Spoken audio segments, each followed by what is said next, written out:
What's up, everybody? It's me, E-Man from E-Man's Movie Reviews, and today we're going to review Shazam! Fury of the Gods.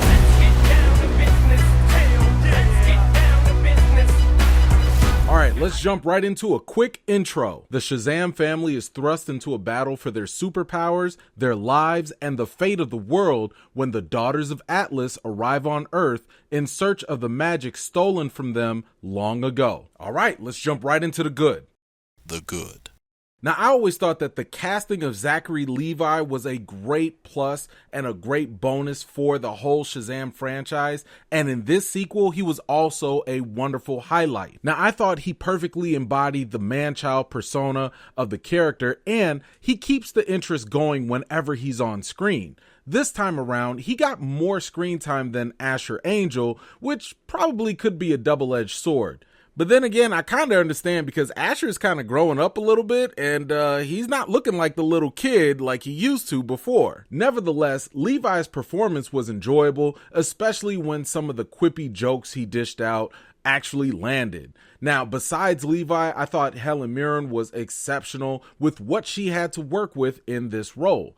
Now, it would have been nice to add a little bit more complexity to her character, but she still made for a good antagonist overall. Now, I will say that Shazam! Fury of the Gods had some really nice visuals, especially towards the end of the movie. I thought many of the monsters in the movie were pretty cool, especially given their darker, more terrifying looking designs.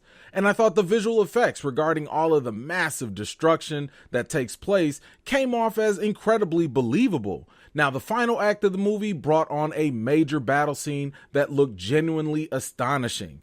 And I have to say that the action that took place at that point, I did enjoy and I thought it was pretty good. But that's all I got, so let's move on to the bad. The bad. When it comes to the writing for Shazam 2, I thought that it was kind of inconsistent for the most part. Every time a character seemed to be on the verge of deeper exploration, the film's direction seemed to veer off in a different path. This could be just from having too many characters and not having enough focus on the main character, Billy Batson. For example, Billy's issue with abandonment was a great angle to emphasize, and I thought it really was a good emotional anchor for the film. But it always seemed to take a back seat to some of the other shenanigans or less interesting characters. It was difficult to kind of connect with Billy emotionally because many sentimental moments were spread so far apart. Maybe that's on the editing or the direction of the film, but either way, the movie's attention felt scattered and just not that focused outside of the main goal, which was to save the world from the villains. Now, to be fair, I will say that there was some nuance added to the villainous sisters, but it just wasn't enough to make them all that enjoyable or even memorable for me. Next to that, most of the film kind of felt predictable and basic. With the lack of focus, the characters outside of Billy just didn't come off as very compelling. I was also kind of disappointed that the studio spoiled the surprise cameo in this movie, but even when we got to that cameo appearance, it still felt as though that something was lacking in that scene, and it also felt like they just threw it on at the last minute.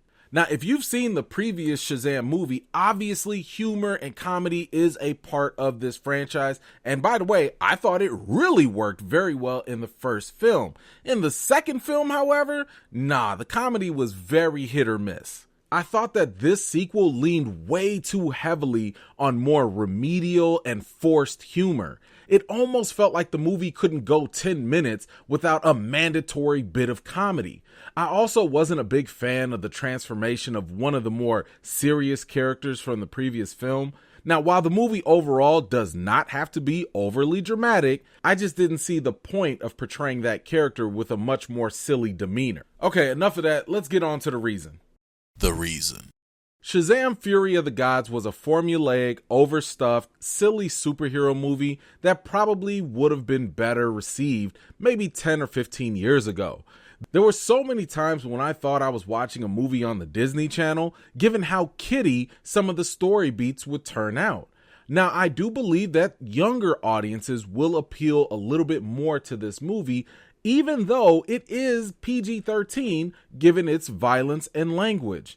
Shazam Fury of the Gods probably could have just muted the S-bombs and rated this movie PG and just have the whole family come through. Now, as I mentioned before, I'm definitely somebody who really enjoyed the first movie, even though I know some people didn't really feel it, and that's okay.